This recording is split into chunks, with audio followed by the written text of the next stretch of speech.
जो अभी मैंने 2-3 लोगों का तो सुना ही, मैडम का भी सुना। समस्याएं तो हम सब जानते हैं, पैदा ही समस्या के साथ हुए हैं, हमारा पैदा होना भी एक समस्या है। और इस देश में सबका पैदा होना समस्या नहीं है। इस देश में जो कोई बोले हैं वर्ग संघर्ष है, ये बहुत बड़ा झूठ है। कोई वर्ग संघर्ष नहीं है इस देश में। वर्ग संघर्ष के नाम पर हमारे लोगों को ही बंदूक पकड़ा दिया जाता है। वर्ग संघर्ष के नाम पर आदिवासियों को ही बाबा साहब ने कहा है कि भारत की समस्या, उन्होंने कहा कि हम मार्क्स को पसंद करते हैं लेकिन भारत के मार्क्सिस्टों को पसंद नहीं करते। भारत में कोई वर्ग संघर्ष नहीं है। यहाँ जिकरा पास पैसा है ओकरा जाति भी है, जो गरीब है ओकर भारत की समस्या जाति है।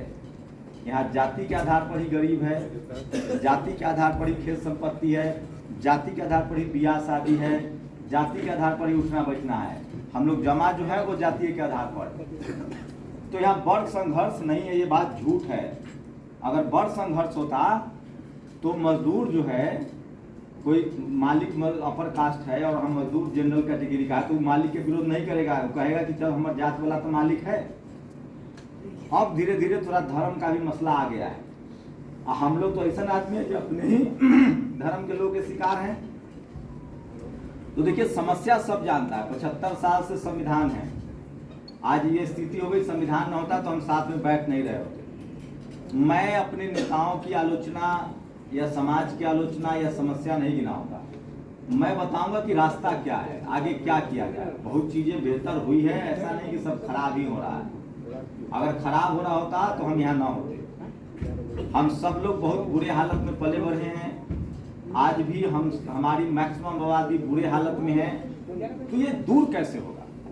ये हमारी गरीबी कैसे दूर होगी, हमारी अशिक्षा कैसे दूर होगी, हमें समाज में सम्मान कैसे मिलेगा? क्योंकि सबसे बड़ी बात है कि जो कलेक्टर बन जा रहे हैं, एसपी बन जा रहे हैं, डीएम बन जा रहे हैं, मंत्री बन जा रहे हैं, मैं उनकी भी हकीकत जानता हूं कि वो बेचारा सिग्नेचर नहीं कर पा रहा है। और इस सबके लिए हम लोग एक समाज के तौर पे जिम्मेदार हैं। और बाबा साहब की जो हम लोगों ने अनदेखी की है, फूले, पेरियार, अंबेडकर, जगदेव प्रसाद, रामस्वरूप वर्मा, बाबा साहब की जो हम लोगों ने अनदेखी की है, उसका हम खामियाजा भुगत रहे हैं। जाति किसने बनाई थी? बाबा साहब ने, फूले ने, पेरियार ने, अंबेडकर ने। किसने जाति बनाई? जाति उसी ने बनाई जो जाति का लाभार्थी है। मैं खेत खरीदूंगा तो खेत का तो अनाज मैं ही खाऊंगा ना, गाय पालूंगा तो दूध मैं ही पीऊंगा। जाति उसी ने बनाई थी जो जाति में सबसे ऊपर वाली बिल्डिंग पर बैठा हुआ है, जो जाति का मजा ले रहा है। हम लोग तो जाति के पीड़ित थे, लेकिन हुआ क्या कि हम लोगों ने पिछले 75 साल में बाबा साहब ने संविधान के साथ जाति खत्म कर दी थी और उन्होंने जातियों को समूह में बदल दिया था। हमें पहले 4 वर्ण था, जो कुव्यवस्था है। लोग बोलते हैं वर्ण व्यवस्था है, वर्ण कुव्यवस्था था। जाति व्यवस्था नहीं है, जाति कुव्यवस्था है। तो 4 वर्ण था। हम लोग किस वर्ण में है, किसी से छुपा नहीं था।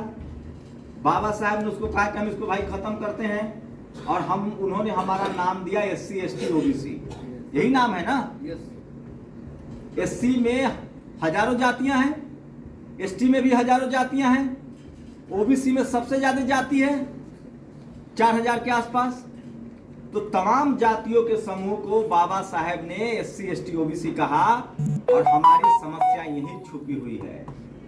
हम लोग SC ST OBC के नाम पर वोट नहीं करेंगे, क्योंकि आज जो भाई साहब कह रहे हैं न्यू एजुकेशन पॉलिसी, हमारा बजट में क्या प्रावधान है, ये सब हम बाबा साहब की कमाई खा रहे हैं। उन्होंने जो हमें संवैधानिक व्यवस्था दिया, हमारे लिए जो SC ST के लिए जो अलग से सब प्लान है बजट में, वो पैसा खर्चा हो जाता है लाइट लगाने में, सरकारी कार्यक्रम में, सरकार के अखबार टीवी में प्रचार में पैसा चला जाता, हमें पता ही नहीं। इसकी वजह है शिक्षा अशिक्षा। लेकिन बाबा साहब ने हम सब निकम्मे भी हो जाएं, कुछ न करें, खाली बाबा साहब का लिखा हुआ संवैधानिक अधिकार बचा लें, तो हमारी नस्लों को भी कुछ नहीं करना पड़ेगा। हम इस देश में स्वाभिमान से जी सकते हैं। बस जो उन्होंने कर दिया उतना बचा लें। पूछिए कैसे?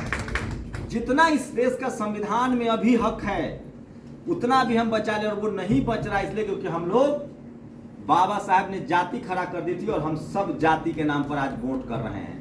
इस देश की सारी समस्याएं का हल होगा वोट से। जिसका प्रधानमंत्री बनेगा, मुख्यमंत्री बनेगा, उसी का बिजनेसमैन सफल होगा, उसी का वकील सफल होगा, उसी का जज बनेगा, उसी का सारा अधिकार, उसी का डीएम एसपी बनेगा। ओबीसी का पहला डीएम बना जब मंडल कमीशन लागू हुआ। लेकिन हमारी समस्या ये हो गई है कि पूरे देश में हम लोग जाति के नाम पर वोट दे रहे हैं। जो जी मैं कुर्मी हूं तो कुर्मी को वोट दे रहा हूं, मैं कुशवाहा हूं तो कुशवाहा हमारा नेता है। और ये समस्या पिछड़े समाज में और दलित समाज में, एससी एसटी ओबीसी में है। जनरल कैटेगरी का आदमी आज जाति के नाम पर वोट नहीं दे रहा है, वो समाज के नाम पर वोट दे रहा है, सवर्ण समाज के नाम पर वोट दे रहा है। बताइए, जनरल कैटेगरी का आदमी एक पार्टी चुने हुए है और उसी को वोट करता है, एक पार्टी को। हम लोगों का एक एक नेता बना हुआ है, हमारा वोट बट रहा है। तो हमें तय करना पड़ेगा कि हम एससी एसटी ओबीसी, जो बाबा साहब ने हमें नाम दिया है, एससी एसटी ओबीसी, हम कुर्मी कुशवाहा ये बने रहेंगे तो हमारा काम नहीं चलेगा। और शेड्यूल कास्ट की कम्युनिटी का हम नाम नहीं ले सकते, इसलिए मैं बार बार ओबीसी पर फोकस कर रहा हूं। यादव, कुर्मी, कोयरी, इससे नहीं चलेगा। इसलिए सबसे बुरी हालत है और तमाम एससी एसटी ओबीसी को जाति छोड़कर वर्ग बनना पड़ेगा, एससी एसटी ओबीसी के नाम पर वोट करना पड़ेगा। अब एक सावधानी यहां भी बरतनी है। जनरल कैटेगरी के दर्जनों पार्टी है, ममता बनर्जी भी है, कांग्रेस भी है, बीजेपी भी है, नवीन पटनायक भी है। लेकिन उसको पता है कि हमको वोट किसको देना है। हर लोकसभा में भी उसके बहुत लोग खड़ा होते हैं निर्दलीय, तमाम पार्टी से भी, लेकिन वो वोट एक्के को देता है सब। अब वोट देने समय वो ध्यान दो ही बातों का रखता है कि चुनाव जीतने से ज्यादा ये में अच्छा कौन है जो हमारा समाज के लिए काम करेगा। वो उसका पास्ट, फ्यूचर तो नहीं देख सकता है, पास्ट देखता है और उसका वर्तमान निहारता है और वो तय करता है कि जो हमारे समाज का भला करेगा हम उसी को वोट देंगे। चाहे हमारे समाज के लिए जिसने संघर्ष किया उसी को वोट देंगे। हम लोगों से ये चूक हो रही है। बाकी सारी बहस बेकार है। इस देश में डेमोक्रेसी है, वोट की ताकत है। बगैर सत्ता के हम लोग कुछ नहीं कर सकते हैं, बिलबिलाते रहेंगे। लेकिन सत्ता में हमको ऐसे लोगों को भेजना पड़ेगा जिसके पैर फटे हों, जिसके पैर में बीमारी पड़ा हो, जिसने सड़कों की खाक छानी हो, जो समाज के लिए संघर्ष किया हो, जिसने गरीबी भी चखा हो। अमीरी से दिक्कत नहीं है, रामविलास जी अमीर हो गए, हमको कोई दिक्कत नहीं, अच्छी बात है। उनका बेटा कैम्ब्रिज पढ़े, ऑक्सफोर्ड पढ़े, सोने के गाड़ी में चले, हमको कोई दिक्कत नहीं है। पासवान जी ने अपनी मेहनत, हम चाहते हैं हम सबका बच्चा अमेरिका में, लंदन में पढ़े, अमीर रहे। हमें उनकी अमीरी से प्रॉब्लम नहीं, ये भी एक बीमारी है। हम लोगों को कहा जाता है कि दलित नेता अमीर हो गया तो क्या गरीबे पैदा रहेगा? क्या अमीरी होने के लिए क्या कोई जाति में पैदा होना है? हमें उनकी अमीरी से दिक्कत नहीं है, लेकिन हमें नेता, रामविलास जी नेता कैसे बने? गरीब परिवार के थे। लालू जी नेता कैसे बने? गरीब परिवार के थे। नीतीश जी नेता कैसे बने? गरीब परिवार के थे। जगदेव बाबू नेता कैसे बने? गरीब परिवार के थे। जगजीवन बाबू भी बहुत अमीर नहीं थे, लेकिन उन लोगों ने संघर्ष किया था, संघर्ष से आए थे। और उस समय का जो नेता था, जिनको लोग थे, चौधरी चरण सिंह हो चाहे देवीलाल हो, उन लोगों ने इनके संघर्ष को पहचाना। आज आप, उस समय हमारे पास टीवी नहीं था, अखबार नहीं था, कम्युनिकेशन गैप था, इतने लोग बैठ भी नहीं पाते थे। आज हमारे पास संसाधन भी है, समझ भी है, एजुकेशन भी है, अधिकारी भी है, कर्मचारी भी है। बस जरूरत है कि हम जो जातियों में बटे हुए हैं वहां से निकलकर ऐसे लोगों को वोट देना है जो कलेक्टर है तो भी समाज के लिए लड़ा हो, जो जज है तो भी समाज के लिए लड़ा हो, या जो सड़क पर था, विद्यार्थी था तो भी समाज के लिए लड़ा हो। और ये चुनना बहुत आसान काम है। हर आदमी आंदोलन नहीं करता है, हमारा बाप नहीं करेगा। उसको बकरी पालना है, गाय पालना है, सुबह शाम खाना हमको खिलाना है। समाज में, देश में 2-4 आदमी हर गांव में, हर समाज में होता है जो चिंता करता है, संघर्ष करता है, जेल जाता है, लड़ता भिड़ता है। आप लोग, मुझे जो मैंने 10 साल में अनुभव किया है, जब तक हम लोग जाति नहीं छोड़ेंगे, जमात नहीं बनेंगे, एससी एसटी ओबीसी नहीं बनेंगे, और जब तक हम लोग ऐसे लोगों को संसद विधानसभा नहीं भेजेंगे जिसने उस दर्द को झेला है। प्रसव की पीड़ा तो कोई महिला ही बताएगी ना कि दर्द क्या होता है, हम बता देंगे क्या? हम कतनो प्रसव देखे हो, डॉक्टरे हो महिला का, तो भी वो दर्द हमको नहीं पता है। तो बहुजन समाज में एकमात्र हम थर्मामीटर बता रहे हैं, मंत्र है ये, ऐसे लोगों को चुनिए, चाहे वो पैसा वाला हो चाहे गरीब हो, जिसने पैदा गरीब है जो संघर्ष कर रहा है, अगर डीएम एसपी कलेक्टर रहा है, जज रहा है, तो उसने समाज के लिए क्या किया है। इस देश में बहुजनों के लिए जो भी किया है वो बहुजन नेताओं ने ही किया है, और आगे हमसे गलतियां हो रही हैं। हम लोग नेता चुनने में जाति देख रहे हैं, नेता चुनने में पैसा देख रहे हैं। हम अगर संघर्ष देखेंगे नहीं, चुनाव नहीं करेंगे कि कौन लड़ भिड़ रहा है समाज के लिए, कौन सजग है, किसके मन में दया है, करुणा है, पीड़ा है, तब तक ये चलता रहेगा। और हमारे नेता जो हैं, सबको नेता बनना चाहिए, नेता की लालसा अच्छी बात है, लेकिन ये देखना पड़ेगा कि कौन कहां से बैटिंग कर रहा है, कौन किस गोल पोस्ट पर है। और ये नहीं, आज जिसको भेज रहे हैं उसका भी चेक एंड बैलेंस करना पड़ेगा। बेटा तो किसी का नहीं चलेगा, उनका बेटा है कलेक्टर एसपी बने, पढ़े, चाहे जिसका बेटा हो, वो दूसरा बिजनेस करे। हमारी गलती ये हो रही है, एक राजेंद्र प्रसाद सिंह है, आप लोग भी उनको पढ़िए, वो कहते हैं कि नेहरू ने इंदिरा को संसद नहीं भेजा, विचारधारा समझाई, आइडियोलॉजी समझाया, और तब वो लोग इंदिरा संसद गई तो नेहरू से ज्यादा राज करती अगर उसकी हत्या न होती। नरेंद्र मोदी आरएसएस की प्रयोगशाला में पके हुए हैं, 40 साल सड़कों पर खाक छाना है। वो जो समाज में पला बढ़ा, जिसकी विचार जानता है, उसके लिए काम कर रहा है। दिया सवर्णों को 10% रिजर्वेशन, कॉलेज, मीडिया, जुडिशियरी में भर्ती हो रही है। हमारी दिक्कत यह है कि हमारे जो नेता है नए वाले, उनकी किस्मत अच्छी है, और ऐसा ही हमारा हर बच्चा हो, अच्छा पढ़े लिखे हैं, अच्छा परिवार मिला, अच्छा पैसा मिला, अच्छा सुख सुविधा में पले हैं, उनको विचारधारा नहीं समझ में है, क्योंकि वो उस तकलीफ को झेले भी नहीं है और न वो पढ़े हैं।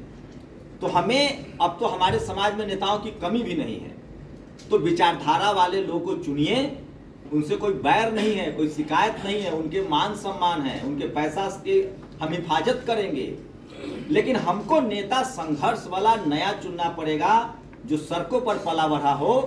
और इसके लिए जरूरी है कि जाति छोड़नी पड़ेगी। और लास्ट वाला बात कहूंगा कि अगर आप सब, मुझे पता है यहाँ मैक्सिमम शेड्यूल कास्ट लोग होंगे, ओबीसी, तो मैं ओबीसी के तौर पे कह रहा हूं, मुझे फख्र है कि अगर आप ज्यादा संख्या में यहाँ है तो, क्योंकि इस देश में सबसे कम सक्रिय ओबीसी के लोग हैं सामाजिक रूप से। तो जो ओबीसी के लोग हैं उनको समझना पड़ेगा, और खासकर शेड्यूल कास्ट के लोगों को। एक बड़ा लड़ाई चल रहा है, ओबीसी के लोग बैर तोड़ लेने पर, ऊख तोड़ लेने पर, समझ रहे हैं ना सभी भाषा गन्ना वाला, जिसको ना बैर, ऊख, बकरी, गाय, गोबर के चक्कर में CST एक्ट झेल रहे हैं और लड़ाई कर रहे हैं। यहाँ तक कि जाट, गुर्जर, पटेल, मराठा, आज जब इनकर भी बच्चा JNU DU में जाता है तो वहां भी इनका अंगूठा कटता है। वहां जब ये पावर सेंटर से, आजकल गांव के जातिवाद से हमको कोई मतलब नहीं है, हमारा साथ तू खा न खा, उठा बैठा न बैठा, हमारा कोई टेंशन ना है। अब जो जातिवाद है वो पावर सेंटर्स में है, आपको मीडिया में नहीं जाने दिया जाएगा, बिजनेस में नहीं जाने दिया जाएगा, जुडिशियरी में नहीं जाने दिया जाएगा, ब्यूरोक्रेसी में नहीं जाने दिया जाएगा, बड़े बड़े मतलब वो तमाम जगह, स्पोर्ट्स, सिनेमा, जहां पैसा है, सम्मान है, जहां से आप देश को दिशा दे सकते हैं, और वहां जातिवाद है। इसलिए गांव के जातिवाद की चिंता मत कीजिए। और जो गांव में जातिवाद कर रहा है, क्योंकि जाति बनाई ही इतनी महीन गई है कि सबके नीचा कोई ना कोई है, और सबके दिमाग में भर दिया गया है जाति का अहंकार। तो जाति के अहंकार से निकलिए। हम तो कुछ नहीं पढ़ते हैं, हम बाबा साहब को जितना अगर हम 1% भी फॉलो कर लें, 1% भी नहीं फॉलो किए तो शरीर पर कपड़ा है, जेबी में पैसा है, और दुनिया भर के लोग जानते हैं। अगर हमने बाबा साहब का रास्ता अपना लिया, फूले पेरियार अम्बेडकर का, और हम लोग जाति से जमात में बदल गए और होशियारी से खाली वोट डाल दिए, तो 100 में 90 जनसंख्या हमारा है। किसी की बाप की हैसियत नहीं कि संविधान खत्म कर दे और हमारा अधिकार छीन ले। बस हमें 2 काम करना है, जाति छोड़कर सड़क का नेता चुनना है जो दिन रात हमारे लिए संघर्ष कर रहा है, और हमें अपने समाज के अमीरों से नफरत नहीं करना है, वो खुश रहे अपनी दुनिया में, नेता सड़क का चुनना पड़ेगा। ये बात आप लोग तय कीजिए, और जिसकी सत्ता होगी उसी का बिजनेस होगा, उसी का मान सम्मान होगा, और डेमोक्रेसी से बढ़िया कोई रास्ता नहीं। इसलिए बाबा साहब के रास्ते पर चलिए, जाति छोड़कर जमात चुनिए, और किसी भी बहुजन जमात का कोई नेता है उसको वोट दीजिए, उसको जिताइए। और एक बात ध्यान रखिए, बिल्ली कभी भी दही की रक्षा नहीं कर सकती है। इसलिए कोई बिल्ली रंग बदल के आए तो बिल्ली न चूहा की रक्षा करेगी न दही की रक्षा करेगी। जातिवाद और मनुवाद से ऊपर उठिए और अपने पराये की पहचान कीजिए। इस देश में आज तक का इतिहास है कि जातिवादियों ने पीड़ित शोषित का भला नहीं किया है, चाहे कोनो आइडियोलॉजी का आदमी हो। इसलिए अपने समाज का जो दर्द जिला उसको चुनिए, उसको चुनने में अति कीजिए। और मैं फिर कह रहा हूं, भारत एक जाति प्रधान देश है, और बाबा साहब ने जो कहा वो रास्ते पर चलिए। और अब तक का इतिहास है कि कोनो पार्टी में कोनो सवर्ण समाज के नेता हो, उन्होंने हमारे लिए ना कोई पॉलिसी बनाई। मैं तो सारे वर्ग संघर्ष वाले को जानता हूं, चतुरानंद मिश्र से लेकर। इस देश में कुछ का जातिवाद ऊपर है और कुछ का अंदर है। इसलिए जातिवाद की लड़ाई जातिवादी तरीके से होगा। बहुजन पहले बहुजन चुने, उसके बाद में देखेंगे। शुक्रिया।